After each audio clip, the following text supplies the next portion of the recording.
ഇതുവരെ നമ്മൾ പറഞ്ഞുകൊണ്ടിരുന്നതിൽ നിന്നൊക്കെ വ്യത്യസ്തമായിട്ട് ഒരുപക്ഷെ നിങ്ങൾ ഈ കോഴ്സുകളൊക്കെ കണ്ടുകൊണ്ടിരുന്ന സമയത്ത് നിങ്ങൾക്കും ഫീൽ ചെയ്തിട്ടുണ്ടാവാൻ സാധ്യതയുള്ള ഒരു കാര്യത്തെ പറ്റിയിട്ടാണ് നമ്മൾ സംസാരിക്കാൻ പോകുന്നത്. Designing four small screens. അതായത് ചെറിയ ഒരു മൊബൈൽ ഫോണിലാണ് നിങ്ങൾ ഈ ചെറുതെന്നല്ല, മൊബൈൽ ഫോണിലാണ് നിങ്ങൾ ഈ വീഡിയോ കണ്ടതെങ്കിൽ ഒരു പക്ഷേ ചില ടെക്സ്റ്റുകളെങ്കിലും വായിക്കാൻ ബുദ്ധിമുട്ട് വന്നേക്കാം. നമ്മൾ അടുത്ത് പിടിച്ച് നമ്മൾ നോക്കുന്ന സമയത്ത് ഇവിടെ കുഴപ്പമില്ല. എങ്കിലും യൂഷ്വലി നമ്മൾ ചെറിയ സ്ക്രീനുകളിലേക്ക് ഡിസൈൻ ചെയ്യുന്ന സമയത്ത് ചില കാര്യങ്ങൾ ശ്രദ്ധിക്കാനായിട്ടുണ്ട്. എല്ലാവരുടെ കയ്യിലും ഒരു ഒരു ലാപ്ടോപ്പോ അല്ലെങ്കിൽ നമ്മളൊരു പ്രൊജക്ടർ ഉപയോഗിച്ച് ഇത് കാണിക്കണം എന്നോ ഒന്നും നിർബന്ധമില്ല. ഇപ്പൊ പലപ്പോഴും വരുന്ന ഒരു പ്രശ്നമാണ്, നമ്മൾ പലപ്പോഴും ട്രെയിനിങ് ഒക്കെ എടുക്കാൻ പോകുന്ന സമയത്ത് നമ്മൾ അവിടെ ഒരു പ്രൊജക്ടർ, ഒരു വലിയ പ്രൊജക്ടർ ഒക്കെ പ്രതീക്ഷിച്ച് ചെല്ലുമ്പോഴത്തേക്കിന് ഒരു 100 പേരോ 200 പേരോ ഉള്ള ഒരു ക്ലാസ് റൂമിൽ പോലും നമ്മളൊരു സ്മാർട്ട് സ്ക്രീൻ, ഒരു ടി വി ആയിരിക്കും നമ്മൾ അവിടെ വെച്ചിട്ടുണ്ടാവുക.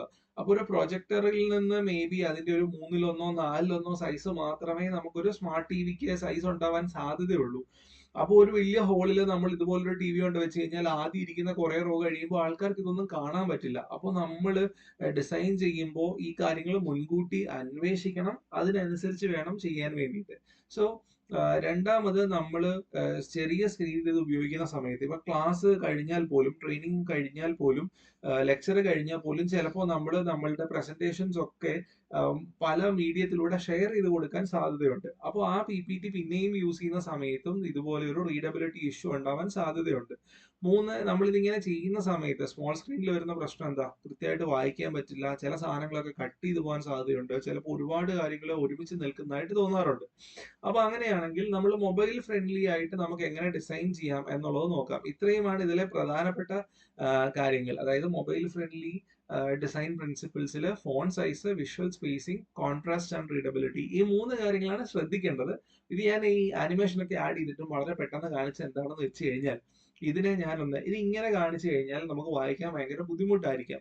അതുകൊണ്ട് ഞാൻ ഇതിനെ ഒന്ന് മൊബൈൽ ഫ്രണ്ട്ലി ആയിട്ട് ഡിസൈൻ ഒന്ന് മാറ്റാൻ പോവാണ്. സോ ഞാൻ ഇവിടെ ചെയ്തത് കണ്ടോ, ഇവിടെയുള്ള ഹെഡിങ്ങിനും നമ്മളുടെ ബോഡിക്കും ഒക്കെ കൊടുത്തിട്ടുള്ള ടെക്സ്റ്റ് സൈസ് ഒന്ന് നോക്കുക. ഇനി ഞാൻ മാറ്റം വരുത്തിയത് എവിടെയാന്ന് നോക്കുക. ഒന്ന്, നമ്മളുടെ മൊബൈൽ ഫ്രണ്ട്ലി ഡിസൈൻ പ്രിൻസിപ്പിൾസ് എന്നുള്ള ഹെഡിങ്ങിന്റെ സൈസ് ചെറുതായിട്ട് മാറ്റി, ഇമേജ് ഒന്ന് ചെറുതായിട്ട് റീപൊസിഷൻ ചെയ്തു, ദെൻ ഫോൺ സൈസ് വളരെ സൈസ് കൂട്ടി. നമ്മൾ സ്ക്രീനിൽ കാണുന്ന, നമ്മളിപ്പോൾ ഒരു ലാപ്ടോപ്പിൽ കാണുമ്പോൾ ഇതൊരു വലിയ സൈസായിട്ട് നമുക്ക് തോന്നും. ഈവൻ ഫോണിൽ പോലും ചിലപ്പോൾ ഇതൊരു ബോൾഡ് ആക്കേണ്ട കാര്യം ഉണ്ടായിരുന്നില്ല. It depends on the perspective.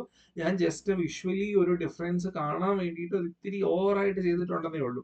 So titles greater than 36 point, body text greater than 24 point, avoid small captions or footnotes, ഈ കാര്യങ്ങളൊക്കെ നമുക്ക് മാറ്റാൻ കഴിഞ്ഞാൽ ഫോണ്ടിന്റെ കാര്യത്തിൽ നമുക്കൊരു ക്ലാരിറ്റി കൊണ്ടുവരാം.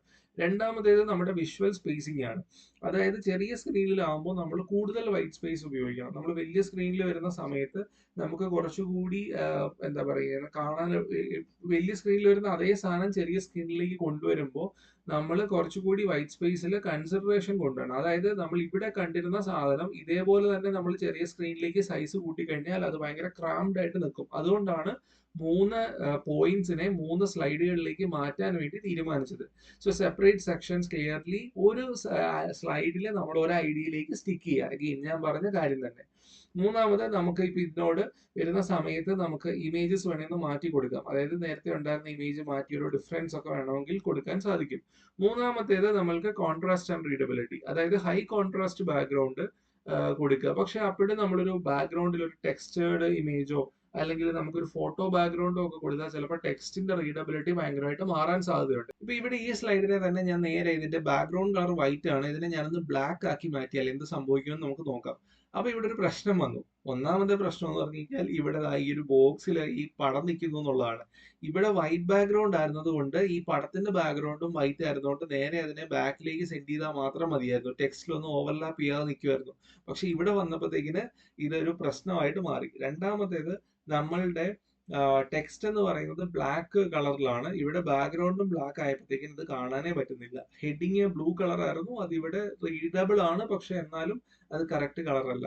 അപ്പൊ നമ്മൾ ഇങ്ങനെയല്ല മാറ്റേണ്ടത്. മാറ്റുമ്പോൾ നമ്മൾ ഇങ്ങനത്തെ ചില അഡീഷണൽ കാര്യങ്ങൾ നോക്കേണ്ടി വരും. അപ്പൊ ഇവിടെ ടെക്സ്റ്റ് വന്നു. ഇനി നമ്മൾ ഇതിനെ തന്നെ വേറെ രീതിയിലേക്ക് ഒന്ന് മാറ്റുകയാണ്. അതായത് ഈ ഒരു പെർട്ടിക്കുലർ സിറ്റുവേഷനിൽ നമുക്ക് ബ്ലാക്ക് ഡിസൈൻ, അതായത് ബ്ലാക്ക് ആയിട്ട് മാറ്റണം.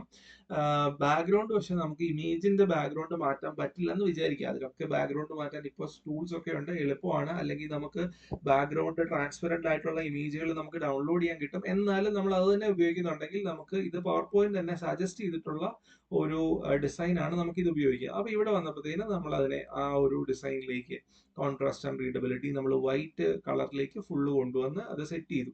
ഇനി നമ്മൾ ചെറിയ സ്ക്രീനിലേക്ക് വരുമ്പോൾ ഇതിന്റെ ലേഔട്ട് നമ്മൾ ശ്രദ്ധിക്കണം. ഒന്ന്, നമുക്ക് ഫുൾ വിഡ്ത്ത് ഇമേജുകൾ യൂസ് ചെയ്യുക എന്നുള്ളതാണ് ഒരു ഓപ്ഷൻ. അതായത് നമ്മൾ വലിയ സ്ക്രീനിൽ നമ്മൾ പ്രൊജക്ട് ചെയ്യുന്ന സമയത്ത് ചിലപ്പോൾ നമ്മളുടെ സൈഡൊക്കെ കട്ട് ചെയ്ത് പോയാലും കുഴപ്പമൊന്നും ഉണ്ടാവില്ല. നിങ്ങൾ ശ്രദ്ധിച്ചിട്ടുണ്ടാവും ഒരു ബ്ലാക്ക് കളറൊക്കെ ചില ഇമേജിലൊക്കെ വരുന്നത്.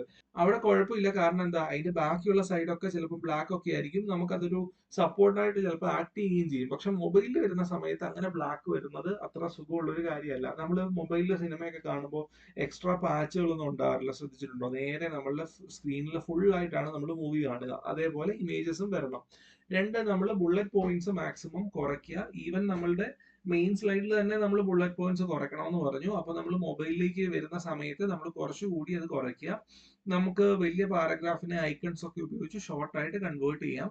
നമ്മൾ വലിയ ടേബിൾസും കമ്പാരിസണും ഒക്കെ ചിലപ്പോൾ നമ്മളുടെ ചെറിയ സ്ക്രീനിൽ വർക്ക് ആവില്ല. അത് നമ്മളുടെ സാധാരണ PPTയിലെ ഒരു പ്രൊജക്ടറിലോ ഒരു സ്മാർട്ട് ടിവിയിലോ ഒക്കെ ചെയ്യുമ്പോൾ വർക്ക് ആവുമായിരിക്കും. പക്ഷെ നമ്മളൊരു ചെറിയ സ്ക്രീനിലേക്ക് അത് ചിലപ്പോൾ അത്ര എഫക്റ്റീവ് ആവണം എന്നില്ല. പല കോളംസ് അല്ലെങ്കിൽ പല സ്പ്ലിറ്റ് ടെക്സ്റ്റ് ലേഔട്ട് ഒക്കെയും ഇവിടെ വർക്ക് ആവാത്ത സാധനങ്ങളാണ്. ക്രൗഡഡ് വിഷ്വൽസ്, ലോങ് ലിസ്റ്റുകളൊന്നും ഇവിടെ വർക്ക് ആവില്ല. സോ ഇത്രയും കാര്യങ്ങളാണ് നമുക്ക് ഇവിടെ ശ്രദ്ധിക്കാനായിട്ടുള്ളത്. സോ നിങ്ങൾ ചെയ്യുന്ന ഡിസൈൻ നിങ്ങളുടെ മൊബൈലിന് അല്ലെങ്കിൽ ഒരു മൊബൈൽ ഡിവൈസ് ഫ്രണ്ട്ലി ആണോ എന്ന് എങ്ങനെ നോക്കാം? അതിന് ഏറ്റവും സിമ്പിൾ ആയിട്ട് നമുക്ക് ആക്ച്വലി ക്യാൻവയിലൊക്കെ ആണെങ്കിൽ നമുക്ക് പ്രിവ്യൂ ഓപ്ഷൻസ് ഒക്കെ ഉണ്ട്. ഇവിടെ നമ്മൾ പവർ പോയിന്റിന്റെ പെർസ്പെക്റ്റീവിൽ നമുക്ക് ചെയ്യാൻ പറ്റുന്നത്, നമുക്ക് ഇതാ ഇവിടെ ഒരു സൂം ഓപ്ഷൻ ഉണ്ട്. ഇതിനെ നമ്മളൊന്ന് സൂം ഔട്ട് ചെയ്ത് നമ്മൾ ഏകദേശം നമ്മളുടെ ഒരു ഫോണിന്റെ വലുപ്പം, അതായത് നമ്മൾ സാധാരണ ഒരു റിയൽ ഫോണിന്റെ വലുപ്പം, സ്ക്രീനിന്റെ വലുപ്പം ഒന്ന് സ്ക്രീനിൽ വെച്ച് നോക്കിയിട്ട് നിങ്ങൾ ഇതൊന്ന് അഡ്ജസ്റ്റ് ചെയ്യുക. ഇപ്പൊ ഇത് ഏകദേശം എന്റെ കയ്യിൽ ഉപയോഗിക്കുന്ന ഒരു ഫോണിന്റെ വലുപ്പത്തിലേക്ക് വന്നിട്ടുണ്ട്. അപ്പൊ ആ ഫോണിൽ ഞാൻ ഇങ്ങനെ കാണുകയാണെങ്കിൽ, ആ ഡിസ്റ്റൻസിൽ കാണുകയാണെന്നുണ്ടെങ്കിൽ, നമ്മളിപ്പോ ഒരു 1/2 മീറ്റർ ഡിസ്റ്റൻസിൽ ഫോൺ വെച്ചിട്ട് അറ്റൻഡ് ചെയ്യുവാണെന്നുണ്ടെങ്കിൽ ഞാൻ ഇങ്ങനെയായിരിക്കും ഈ ടെക്സ്റ്റ് കാണുക എന്നൊരു ഏകദേശ ധാരണ നമുക്ക് ഉണ്ടാക്കിയെടുക്കാൻ സാധിക്കും. അപ്പോൾ അതിനനുസരിച്ച് നിങ്ങളൊന്ന് അഡ്ജസ്റ്റ് ചെയ്ത് നോക്കൂ. ഇപ്പൊ നമുക്കിത് വായിക്കാൻ സാധിക്കുമോ? ഇതിൽ ഉപയോഗിച്ചിരിക്കുന്ന ഐക്കൺസിന് ഈ സൈസ് മതിയോ? ഇമേജിന് ഈ സൈസ് മതിയോ? നമ്മൾ ആവശ്യത്തിന് വൈറ്റ് സ്പേസ് കൊടുത്തിട്ടുണ്ടോ? ഇതും ഒരു പെർഫെക്റ്റ് ഡിസൈൻ എന്ന് ഞാൻ പറയുന്നില്ല. നമുക്ക് വേണമെങ്കിൽ മാറ്റങ്ങളൊക്കെ വരുത്താൻ സാധിക്കും. എല്ലാ സിറ്റുവേഷനിലും നമുക്ക് ആവശ്യം വരുന്ന ഒരു സാധനം അല്ല നമുക്ക് ഈ സ്മോൾ സ്ക്രീനിലേക്ക് വേണ്ടിയിട്ട് ഡിസൈൻ ചെയ്യാന്നുള്ളത്. പക്ഷെ നമ്മൾ ഡിസൈൻ ചെയ്യുന്ന സമയത്ത് നമുക്കപ്പോൾ ചെയ്യാവുന്നത്, നമ്മൾ ഏറ്റവും കുറഞ്ഞ സൈസ് എന്നൊക്കെ പറയുന്നുണ്ടെങ്കിലും ഇവിടെ ടെക്സ്റ്റ് നമ്മൾ ശ്രദ്ധിച്ചു കഴിഞ്ഞാൽ നമ്മൾ ഇവിടെ കൊടുത്തിട്ടുള്ള ടെക്സ്റ്റ് എന്ന് പറയുന്നത് 18 പോയിന്റ് ആണ്. 18 പോയിന്റിന് പകരം നമ്മൾ ഇതിലേക്ക് വരുന്ന സമയത്ത് നമ്മൾ ബോഡി ടെക്സ്റ്റ് 36 കൊടുത്തിട്ടുണ്ട്. ബോഡി ടെക്സ്റ്റ് 24 എന്നാണ് പറയുന്നതെങ്കിലും ഞാനിവിടെ കുറച്ച് എക്സ്ട്രാ, ഞാൻ പറഞ്ഞല്ലോ, ഞാൻ വിഷ്വൽ ഒരു ഡിഫറൻസ് കാണാൻ വേണ്ടിയിട്ട് ഞാൻ കുറച്ച് അധികം കൊടുത്തിട്ടുള്ളതാണ്. പിന്നെ ഇവിടെ ആകെ 3 പോയിന്റ്സ് മാത്രമേ ഉള്ളൂ. അപ്പൊ നമ്മൾ ചിലപ്പോൾ ഒരുപാട് വൈറ്റ് സ്പേസും അവിടേക്ക് വരാൻ സാധ്യതയുണ്ട്. അപ്പൊ അതുകൊണ്ട് ഞാൻ കുറച്ചുകൂടി വലുതായിട്ട് ടെക്സ്റ്റ് കൊടുത്തു. പക്ഷെ ചിലപ്പോൾ നമുക്ക് കുറച്ചുകൂടി ഡിസ്ക്രിപ്റ്റീവ് ആയിട്ടുള്ള എന്തെങ്കിലും കാര്യങ്ങളുള്ള സമയത്ത് നമുക്ക് ഇത്രയും കൊടുക്കാനുള്ള ഒരു ഫ്രീഡം കിട്ടിയെന്നും വരില്ല. അപ്പൊ മിനിമം ആണ് പറയുന്നത്. പക്ഷെ മിനിമത്തിൽ നിർത്തേണ്ട കാര്യമില്ല. ചെറിയ കുട്ടികൾക്ക് വേണ്ടിയിട്ടോ ആണ് നമ്മൾ ചെയ്യുന്നെങ്കിൽ, അല്ലെങ്കിൽ മുതിർന്നവർക്ക് വേണ്ടിയിട്ടാണ് ചെയ്യുന്നെങ്കിൽ, ഒബ്വിയസ്ലി നമ്മൾ കുറച്ചുകൂടി സൈസ് ഇൻക്രീസ് ചെയ്ത് വെക്കുന്നതാണ് എപ്പോഴും നല്ലത്. ആ ഒരു റീഡബിലിറ്റി എൻഷുർ ചെയ്യാനും അവർക്ക് സ്മൂത്ത് ആയിട്ട് കാര്യങ്ങൾ ഫോളോ ചെയ്യാൻ വേണ്ടിയിട്ടും. സോ നിങ്ങൾ ക്രിയേറ്റ് ചെയ്ത ഏതെങ്കിലും ഒരു സ്ലൈഡ് എടുക്കുക. അതിൽ നമുക്കൊരു മൊബൈൽ ഡിവൈസിന് വേണ്ടിയിട്ട് ഈ പറഞ്ഞതുപോലെ ഒന്ന് ചേഞ്ചസ് വരുത്തി നോക്കുക. ചിലപ്പോൾ നമ്മളുടെ സ്ലൈഡുകളുടെ എണ്ണം കൂടാൻ സാധ്യതയുണ്ട്. ചില പോയിന്റ്സ് നമ്മൾ റിമൂവ് ചെയ്യാൻ സാധ്യതയുണ്ട്. ചില ഇമേജുകൾ മാറ്റേണ്ടി വരാൻ സാധ്യതയുണ്ട്. So what ever that is, make your changes and check the difference.